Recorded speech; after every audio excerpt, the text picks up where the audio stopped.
Today we're going to learn about turning your compost. Now, turning your compost correctly really determines how long it will take for you to get finished, ready to use compost.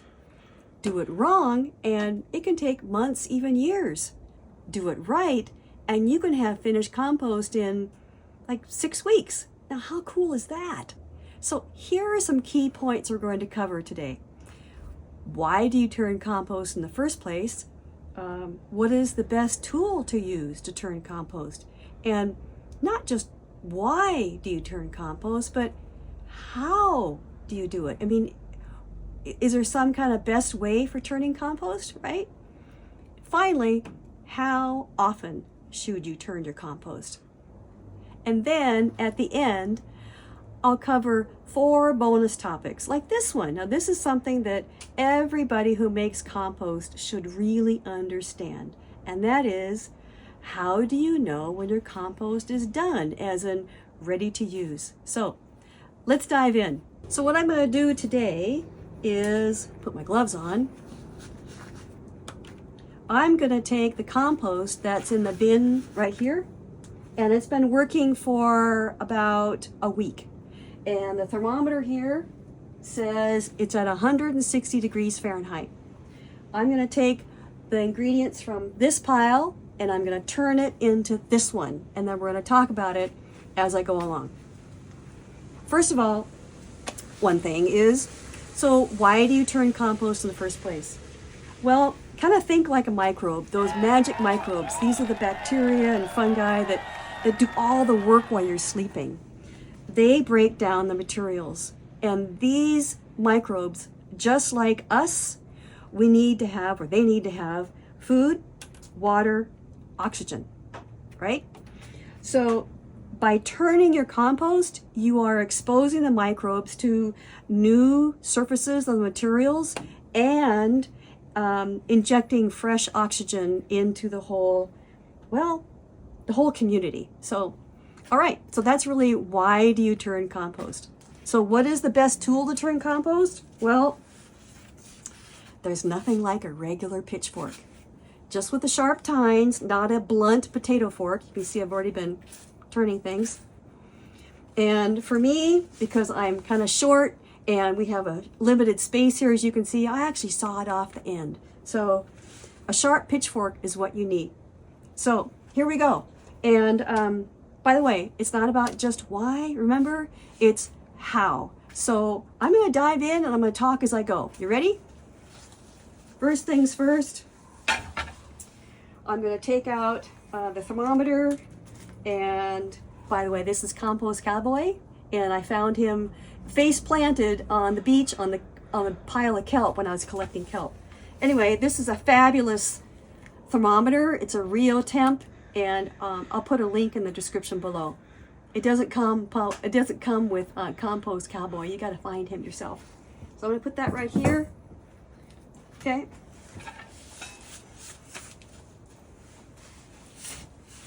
Here we go. All right. All right. So see how it's steaming already? And I want to point out some things that are happening here. Now, a lot of people get a little concerned when they see white stuff and mold in their compost pile. This is great stuff. You want this. This is actinomycetes. Actinomycetes. It's too long for Scrabble, but this is what you want. This shows that you've got the great balance of moisture and materials and heat going, okay? So I'm just gonna turn it like this. You see there's a lot in here. Now, one thing that's also important is the technique is you want to cut into it like pulled pork or shredded wheat. So you want to cut through it all the time. I built this compost pile all at once, and that's what's really important. Just build it all at once. And you can see, by the way, that it's already gone from here down to this level in just a week, okay? So you want to just do pulled pork, pulling, shredding, exposing fresh materials to the microbes, just like that. And it's going to get a little full. So So I'm going to put on one of these boards like this in the slot. Okay. At the same time, you want to make sure that the compost is moist enough. You want it to be damp. You know, a lot of people say like a wrung out sponge. I like to say it's more like a dishcloth you just wrung out. And this feels pretty moist, just about right. But I realize it's going to be a little dry on the edge, so I'll be right back. I'm going to go get a hose.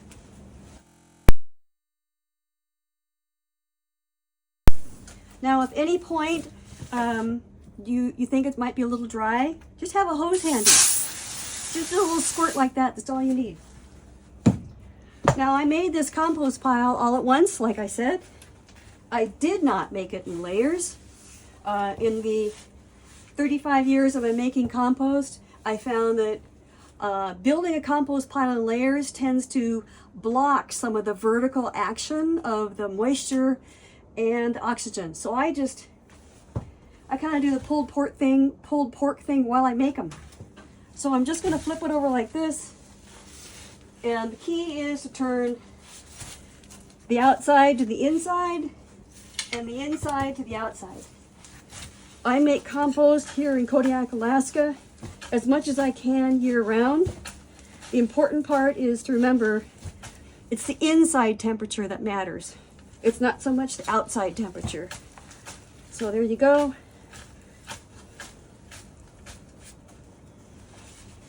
I'll do a few more. We'll get to some of the questions here. Yeah.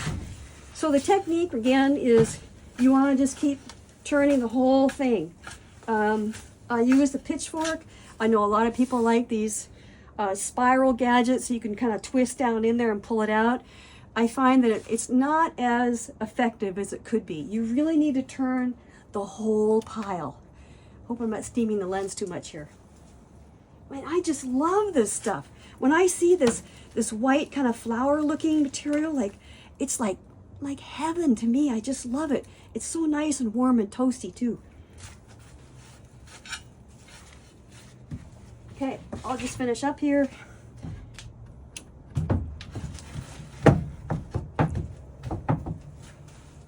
So you might be wondering, how often should you turn your compost?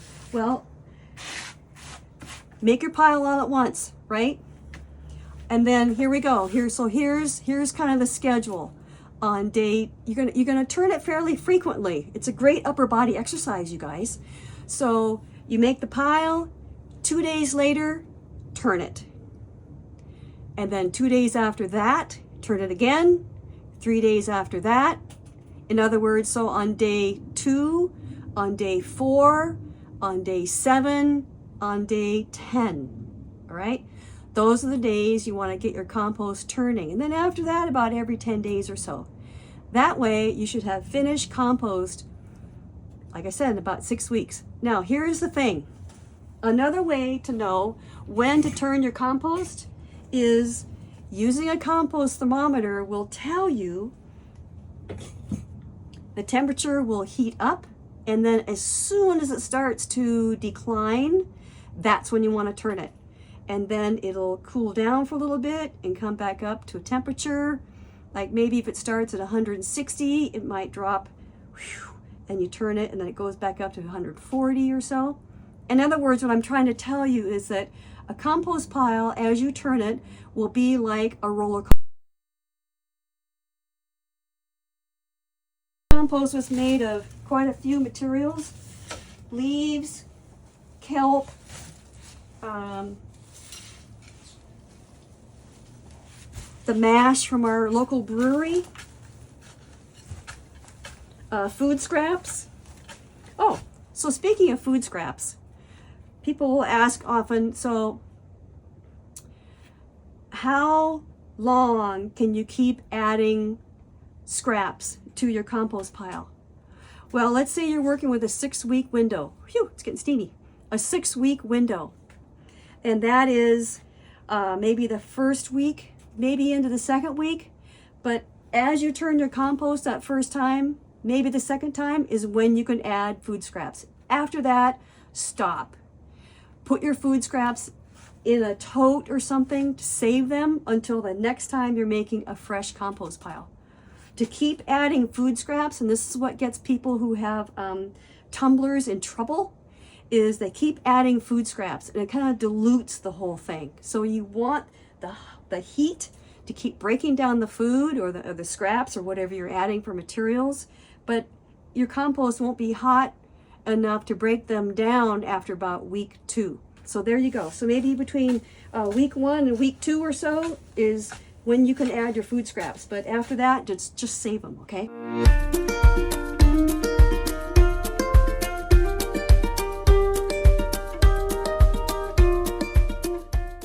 Oh, some other ingredients I added to the pile is it's the old alfalfa from a horse friend of mine, kelp from the beach, lots and lots of leaves, lots and lots of leaves.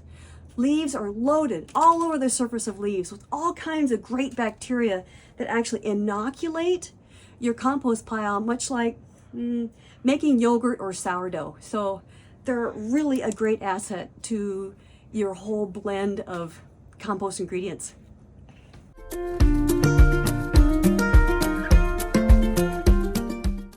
All right, now, first bonus question is, can you make compost without turning? Yes, I mean, it's just a natural decomposition process that plants and all organic materials go through. You can dig and drop your food scraps, as in dig a hole and put it in your raised beds in your gardens. You can do it that way, but if you don't turn your compost pile, then what happens is all these microbes that need food and water and air, not getting the right air, and they kind of run out of food a bit, then the whole compost pile will go anaerobic. It'll just stall out, and it might even get kind of stinky, right? And that's how you get compost in like years. So it's very important to turn your compost pile and just honor those magic microbes and keep them working for you while you sleep. Now, how do you know when your compost pile is done? And that's a very important question. And there's 3 ways that I like to check. And one is, it should smell like a forest after a rain. It should smell kind of like fresh, like fresh forest smell, right? That's one way. And then the other way is, now of course there's fresh compost materials, but the other way is the ingredients should look kind of homogeneous. They're homogeneous. They should look kind of the same. They should be dark and broken down, and you shouldn't be able to really recognize some of the original materials. Now, eggshells are kind of an exception. It takes a little while for them to break down, but you kind of get what I'm talking about. It should just be a dark material and kind of even looking. Now, the third way is your compost pile should break down to the point where it'll drop down by 1/3 or 1/2 of its original size. It's shocking, I know. Those microbes really work hard. And that kind of goes hand in hand with, should you cover your compost pile with a lid? And what I do is I just take a piece of carpet, or in this case, it's a, I don't know if you guys can hear that seaplane going by, but I take a piece of foam insulation like this, and I cover my pile. This is any time of year, summer, winter, it doesn't matter. And then I poke a hole through it, and that's where I put my compost thermometer, just through like this. Now what that does is it kind of gives me a really quick gauge as to how the compost pile is doing, as in breaking down. So I can kind of get a visual measure as it goes down, like looking down like this inside the bin. It's kind of like you've got kids or grandkids and they're growing up, and you put their backs up against the wall and you put a little mark on their heads, you know how fast they're growing. It's kind of the same thing. Now, I do cover my compost pile for some basic reasons, and one of which is, of course, to see how the progress is going. And the other thing is it keeps the moisture in, because water is used up in the decomposition process, right? And it tends to keep the warmth in as well. So that's very important whether you live in an arid climate or in a cool climate like me in Kodiak, Alaska. So those 3 things for knowing when your compost is done is it'll reduce by 1/3 to 1/2. The material should look kind of dark and crumbly, and it should smell like a forest after rain. Okay. I'll put some links to some more materials in the description below. And if you make compost, then what are your favorite ingredients? What do you collect locally to make compost? Put it in the description below, and that way we can all benefit. And if you have any questions, I try my very best to answer all the questions personally. So I would love it if you did that. And meanwhile, well, hey, have a great week. We'll see you in the garden. Cheers.